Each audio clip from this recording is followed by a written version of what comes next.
प्राणी हिंसा में जो कहा कि 2 पाए चतुष्पाए ऐसे नहीं कि किसी आदमी का आदमी बनना है। आप जानवर को, पक्षियों को मतलब चीज़ पा जाते हैं तभी आप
व्यवस्था की गई है जी। सभी अतिथियों का हार्दिक स्वागत। और ये इंद्रन जो है उसके बीच में इंद्रन बना हुआ है, ये में लिखा हुआ है सद्भावना समिति। इसका तात्पर्य कि सबके बीच सौहार्द और सद्भावना से सबला से शोक की लाज है। और सबसे पहले पंचशील लगा हुआ है जिसका भी आपने जिक्र किया था। आगे कैसे आचरण करें, चाहे कम पढ़े लिखे हो, चाहे ज़्यादा पढ़े लिखे हो, छोटे हों बड़े हों, सब कोई कैसे आचरण करे इसमें लिखा हुआ है।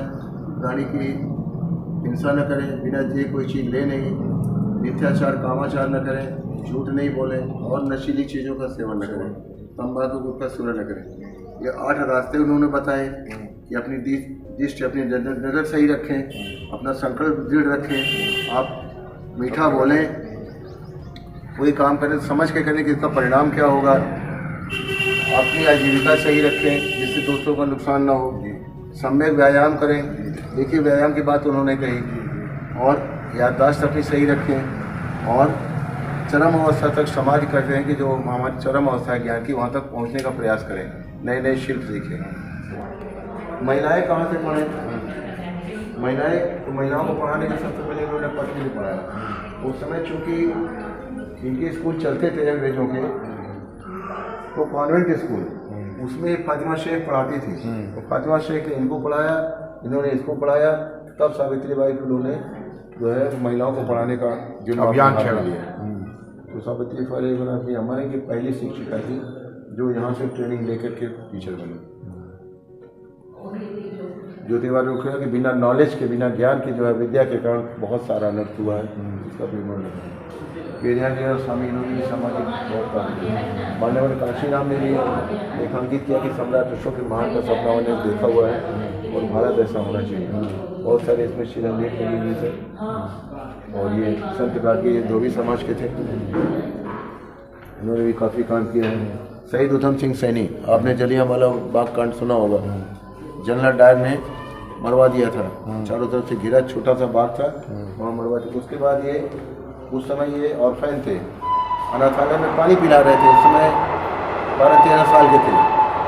जब देखा कि ये अनायास ये जनरल डायर मार रहा है तो उन्होंने मिट्टी उठाई और उनकी कसम खाई, मैं मिट्टी कसम खाता हूँ और इसका बदला मैं लेके रहूँगा।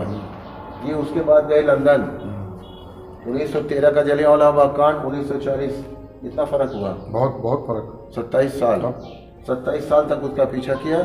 जनवरी या फरवरी में उनको मौका मिला, उन्होंने जनरल डायर को गोली मार दिया, गोली मार के भागे नहीं, अपने आप को गिरफ्तार कराया और वहीं पे इनको कैंटोनविला जेल में सब फांसी हो गई। तो ऐसे यहाँ पे तो लोग भोजन पाते थे, यहाँ के क्रांतिकारी अपने घर में रहते थे, विदेश में जाके रहना 22-23 साल, कैसे मैनेज किया उन्होंने, वहाँ घर लेना, रहना, दैनिक व्यवस्था करना। उन्होंने कान 100 में 90 सोचे थे, 90 भाग हमारा है। उस समय अपनाना दी और कहा कि क्रांतिकारी अगर है तो क्रांतिकारी बिस्तर पे नहीं मरता, उसकी मौत हमेशा गोली से होती है। तो ऐसा क्रांतिकारी समाज को उठाने का काम किया। लेकिन ये भी इंदिरा गांधी के कार्यकाल में पटना 5 दिसंबर 74 को पटना के गांधी मैदान में गोली मार दी। लेकिन इन्होंने कहा था, जब मरे तो कहा था पहली पीढ़ी लोग मारे जाएंगे, दूसरे जेल जाएंगे, तब तीसरी पीढ़ी राज्य करेगी। और हुआ भी वही हुआ। ये पीढ़ी मरी, अगले लोग जेल गए, तब तीसरी पीढ़ी राज्य की है। तजुर्बे की बात हाँ, तो ये बातें उन्होंने कही हैं और कहा प्रधानी से राजधानी तक पहुँचो हर जगह, काबिज हो जाओ। के संबंध में डाक टिकट ये हमारे अंतु का गौरव है। यहाँ भी आज़ादी के 25 साल पे ये शिलालेख लगा हुआ है। अंतु के इतिहास को भी मैंने यहाँ समेटने की कोशिश की है 2 पन्ने में, जो चाहे थे कि पत्रक ले सकते हैं। यहाँ पे 2-3 कार्यक्रम होली मिलन के भी हुए हैं जी, तो कुछ उसमें चित्र लगे हुए हैं जी। ये समय समय पर डाक टिकट जारी किया गया है जी, कि पाकिस्तान ने जारी किया है डाक टिकट।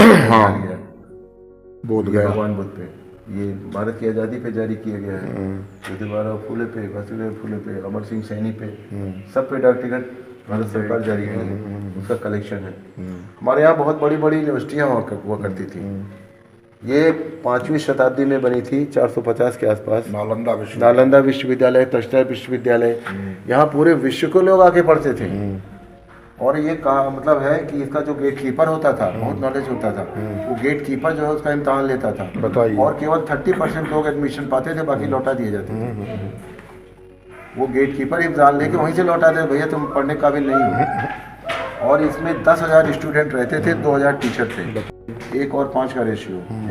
जब ये जलने लगा तो भिक्षुओं ने कैसे बचाया, इसमें लिखा है कि भिक्षुओं ने अपनी गोद में मिट्टी भरी, कोछे में मिट्टी भर भर के डालते थे कि ये चीज़ जमी दोज हो जाए, हो सकता है आगे लोग खोद के इसको निकालें जाने। ऐसे अपनी कोछ में भर भर के मिट्टी डाल के उसको ढका, ये ढक जाए तो शायद बच जाए। बख्तियार खिलजी ने जलवा दिया था उसको। तो ऐसे इतिहास को हमारा जो है जला दिया, पूरा ज्ञान जल गया सर, इसके अंदर बचे क्या? नहीं तो आज हमारा देश बहुत कुछ होता है। बोध गया है बिहार में है, जहाँ पे भगवान को संबोध करते जो भी है यहाँ पे, इसका भी पेपर इसमें है जी, अंग्रेजी में है। संविधान में हमारे मूल कर्तव्य भी लिखे हुए हैं कि हमको क्या करना चाहिए। संविधान का पालन करें, कानून का पालन करें, राष्ट्रगान का पालन करें, देश की रक्षा लाए जाने का राष्ट्र सेवा करने को तैयार रहें, हुआ है देश संगोपन। हाँ, सामाजिक संस्कृति की रक्षा करें, पर्यावरण की रक्षा करें, वैज्ञानिक दृष्टिकोण अपनाएं, सार्वजनिक संपत्ति की रक्षा करें। अभी ट्रेन में जब चलते मतलब गति चुरा लिए, चुरा लिए, मतलब ये व्यवहार नहीं होना चाहिए। एक गद्दी फाड़ दे उसने कहा ये सार्वजनिक संपत्ति सुरक्षित रखना हमारा दायित्व है। तो लेकिन ये निर्देश हमको है कि हम करना क्या चाहिए, हमारा दायित्व। ये नोटों पे इसको छोटा गया, पहले अशोक विलास इतनी बड़ी थी वैसे हुआ। इसमें जो सत्यमेव जयते हैं डॉक्टर अम्बेडकर ने बहुत ध्यान रखा। ये सत्यमेव जयते मुंडा को उपनिषद का लिया गया, उपनिषद भी इसमें समाहित होना चाहिए, समाहित किया गया। तो जब अशोक विलास और सत्यमेव जयते ये दोनों मिला करके तब राष्ट्रीय चिन्ह होता है। लेकिन बहुत शुरू की नोटों में ये नहीं लिया, नहीं है। जो त्रुटिवश इसको बाद में इसको जब किया गया तो अब ये चीज़ तब बाद में आई है, पहले तो ये नहीं चलता। संविधान में हमको क्या क्या अधिकार हैं, इसमें ये 13 नंबर का अधिकार बहुत अच्छा है कि इसके पहले जो भी विधियाँ हैं अगर इसको बंदों से असंगत है तो शून्य मानी जाएगी। और भविष्य में एक राज्य ऐसी कोई विधि नहीं बना सकता जो इसके खिलाफ जाती है। ये 13 नंबर जो है इसकी वजह से तमाम सारे जो ऑर्डर होते हैं वो आज जो सुप्रीम कोर्ट कैंसिल करती है उसमें इसी का सहारा लेती है कि अगर ऑर्डर कर दिया सरकार ने हमारे संविधान के खिलाफ है तो 13(2) से जो है वो उसको डिस्कार्ड कर देगी। सबको ये बोलने की स्वतंत्रता, सम्मेलन करने की स्वतंत्रता, संघ बनाने की स्वतंत्रता, कहीं भी घूमे ठहरे अपने राज्य में, किसी भी देश में निवास करे, बस जाए, कोई भी जीविका करे, ये सब अधिकार आपको दिया गया। और ये उसका एम्ब्लेम है, इसकी अभी हम लोग शपथ लेंगे सर, ये ख़त्म करके शपथ लेते हैं। और ये कुछ पुस्तकें भी हैं, कुछ पुस्तकें इसमें विक्रय के लिए भी हैं, कुछ नहीं भी हैं, तो आप इसको देख सकते हैं। पाली भाषा से आप BA में सब कुछ कर सकते हैं। सारी उन्होंने हाई स्कूल किया, इस साल इंटर करेंगे, BA हम लोग प्रयास करेंगे इसको पढ़ें। आज सम्राट ये डॉक्टर बाबा साहब की जयंती है तो इस अवसर पर यूनिवर्सिटी अलग से लगाई गई है। उन्होंने अधिकार मांगा सर, कहा तालाब को पानी पी के हम हमारा नहीं हो पाएंगे, लेकिन हमारा अधिकार मत छीनो, हमें पानी पीने का अधिकार चाहिए। हम मंदिर में जाए न जाए लेकिन मेरा अधिकार मत काटो। मेरा अधिकार होना चाहिए घुसने के लिए, पानी पीने में मेरा अधिकार के लिए हमेशा संघर्ष किया। और ये 4 तालाब का बहुत बड़ा 20 मार्च 27 को ये पानी पीने का अधिकार मांगा इन्होंने। तालाब में कहा जानवर पानी पीते हैं, आदमी नहीं पी सकते जी, सब अधिकार मांगा उन्होंने तब। और ये बहुत ही पानी देके मांग रहे हैं कि भाई हमको अधिकार चाहिए। हमारी स्थापत्य कला का बहुत उत्कृष्ट नमूना सारनाथ में अभी भी मौजूद है। इसमें 4 सिंह हैं, अभी भारत सरकार ने बनाया, मुँह खोल दिया ना। ये मैत्री करुणा प्रतीक के प्रतीक हैं, ये डरा नहीं रहे हैं। ये मुंह के चिंगाड़ेंगे तो लोग डरेंगे, इनका मुंह बंद है। ये करुणा के प्रतीक है 4, और ये 4 महापशु बने हुए हैं, चारों तरफ ये दोनों चक्र बना हुआ। लेकिन भारत सरकार ने कहा नहीं, वो चिंगाड़ता हुआ सिंह बना दिया, जो इससे एकदम खिलाफ है। और ये इनोवेटिव लोटस है, कमल के ऊपर ये वहाँ लगा। तो ये शॉर्ट में ये सब चीज़ें हैं। सबसे पहले भगवान बुद्ध का चित्र लगा है। ये ईसा मसीह से हमारा कार्यकाल शुरू होता है, कैलेंडर वाला 2024 चल रहा है। ईसा मसीह को पैदा हुए 2024 साल हो गए। ये ईसा मसीह के 563 साल पहले पैदा हुए थे, यानी आज के 2500 से भी ज़्यादा साल पुराना हो गया जब ये पैदा हुए थे। उस समय के भगवान बुद्ध पैदा हैं और उन्होंने पूरे देश की, पूरी दुनिया को ज्ञान दिया।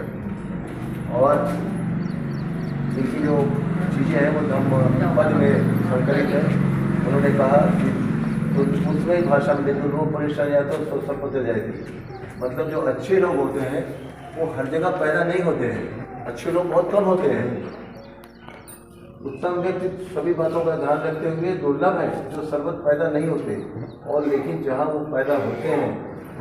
उसके बाद राष्ट्रनायक चंद्रगुप्त मौर्य आते हैं। उस समय हमारा देश 16 महाजनपदों में विभाजित था। कलिंग, मगध, मालवा, मैसूर, ये 16 महाजनपद थे। 4 राज्य भी लिया ब्रिटिश शादी राजनयिक संबंध बनाने के लिए। तो ऐसे उदाहरण हमारा है कि हमारी पूरी दुनिया से राजनयिक संबंध इनके समय से शुरू हुआ, उससे पहले कोई राजनयिक संबंध नहीं है। फिर हमारे यहाँ 10 सम्राट हुए हैं, उनका सबका विवरण है। जी। चंद्रगुप्त के बेटे बिंदुसार बेटे अशोक, इन्होंने पूरी शासन व्यवस्था ऐसी दी, पूरी दुनिया में उसका कोई सानी नहीं है। उन्होंने अभी आगे आएगा कैसे होगा।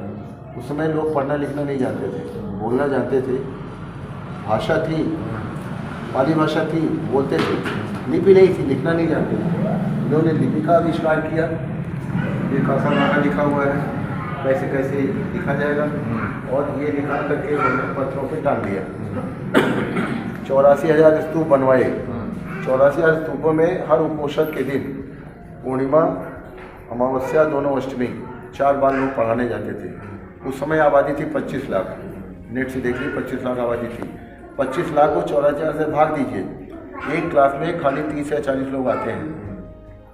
पूरे राज्य में 40 लोगों को एक टीचर 4 बार पढ़ा रहा है तो उसका देश कहाँ चला जाएगा। बहुत तेज़ी से देश उन्नति कर गया।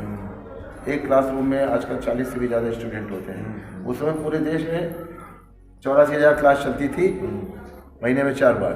वो अवधारणा थी इनकी। ये बाद में गायब हो गया। अंग्रेजों ने इसको पढ़ा, इसका विवरण दिया हुआ है कि कहाँ कहाँ कैसे किया गया, और धम्म लीग के बारे में इसमें पत्रक भी है, जो चाहे इसको ले सकते हैं कि कैसे कैसे काका गागा कैसे है। उसके बाद ये काका गागा गंगा, ये उस समय की लिपि हमको नहीं पता कैसे थी। इसको चूँकि हम लोग हिंदी पढ़ते हैं, देवनागरी है, उसी पर रख दिया गया ताकि हमको समझने में आसानी हो। और आप देखें उस समय जीरो का आविष्कार हुआ था। अभी कहा जाता किस शताब्दी में किसने किया? हाँ, ये मॉडर्न, लेकिन मॉडर्न स्क्रिप्ट नहीं, उन्होंने उसका नाम लिखा यंग धम्म लिपि, धम्म लिपि है, तो धम्म लिपि नाम दिया था। उसके बाद संत कबीर जी आते हैं, उनका पेपर विभाजन की सोच नहीं थी। ना ना ना ना, आज विभाजन की सोच है। हाँ, संत कबीर ने ऐसी वाणी बोली जो सार्वजनिक है, लेकिन धीरे धीरे इतिहासकारों ने पंथ बना दिया। वाणी उन्होंने सबके लिए कही है, लेकिन चूंकि कहे कबीर सुनो भाई साधो, तो उन्होंने कहा ये कबीर पंथी, इसको अलग कर दो। तो हमारे देश में भी उदाहरण रही कि जो अच्छी बात करता था उसको एक पंथ बना के किनारे कर दिया, किनारे कर। तो ये सार्वजनिक व्यक्ति थे, लेकिन ये कबीर पंथी होकर रह गए। आज एक वर्गीय अलग हो गया, जबकि होना ये चाहिए कि सबके हित की बात होने का, लेकिन कोई बात नहीं है, जैसे कि यहाँ से सब बदलता रहता है। ज्योतिबा फुले ने हमको पढ़ाई लिखाई का दिया, ये बहुत बड़े ज्ञानी थे सर। इनको बाद में जब 40 मार दिया तो और काफ़ी पढ़े लिखे थे। सबसे पहले ने देखा कि हमारे यहाँ शिक्षा होनी चाहिए, शिक्षा सबको नहीं दिया था।